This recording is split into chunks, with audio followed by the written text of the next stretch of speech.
Thank you so much for joining me. I'm out on one of my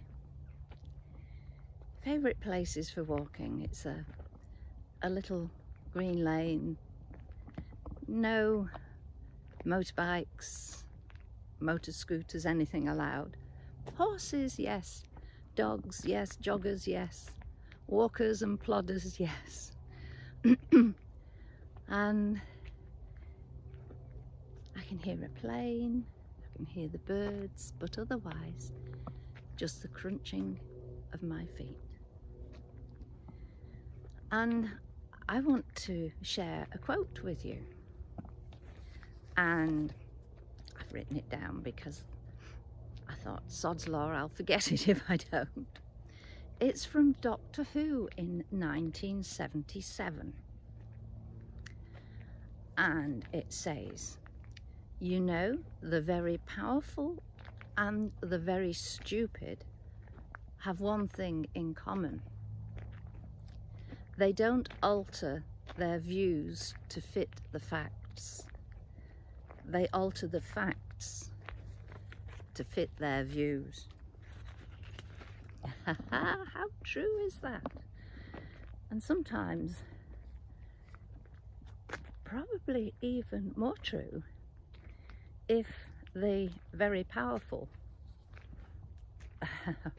also have a healthy dose of stupidity thrown in for good measure. And it's interesting that this was something that was around in 77.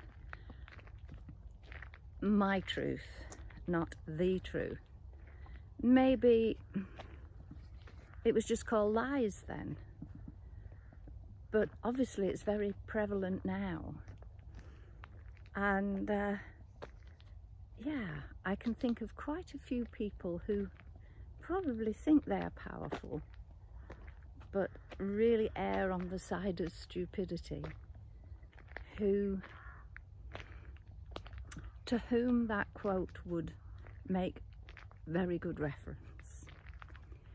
And yeah, do you do it? I think we all do it to a certain degree, because I've just come past the building that used to be the school where I taught, and I remember doing an observational task with the class once. I'd put a little box on my desk and explain that I would share it with them later. It had things in that were very precious to me. Oh, right, okay. Anyway, I started talking, and in through the classroom door, right on cue, burst my son. He grabbed the box and off he went. Well, there were lots of ooh, ooh, and I said, right, okay, there's no point in chasing him. We need to build up a report of what you saw. Don't speak to anybody else, but write down what you saw. And the differences, and they were all convinced that they were right, but the differences were, shall we say, very marked. And he was fat, he was thin, he was medium size, he was tall, he was short, he was medium height. So it even varied in the colour of the clothes that he wore. So it was quite interesting, and I'd say, are you sure about that? Yeah, I'm sure, yes. So maybe it's the world as we see it.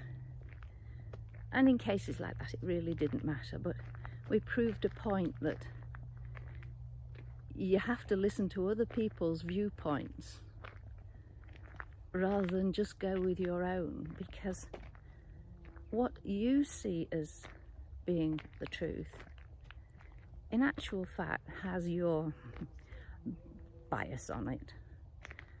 And when I brought my son back into the class when he'd had a coffee and stopped chuckling at the reactions, they were interested to see how very wrong a lot of them had actually got the description. So maybe my truth is going to be that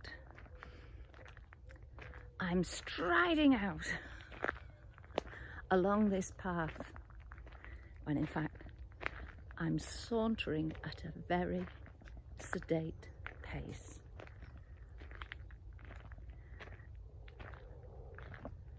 And thoroughly enjoying the experience. So, have a think about truth. Do we always accept what news reporters tell us, what we see in the press, what we see online? I suggest that most things need to be taken with a great big pinch of salt and a healthy dose of skepticism. Thank you for joining me. Oh, there's a cat just peeping out from the side here. Hello, gorgeous. Hello. Hello. What beautiful green eyes you've got. Hello. Can we see you? Can we see you? No, he's backing into the hedge. Long-haired black cat like I used to have. Take care. Thank you for joining me. Bye for now. Bye.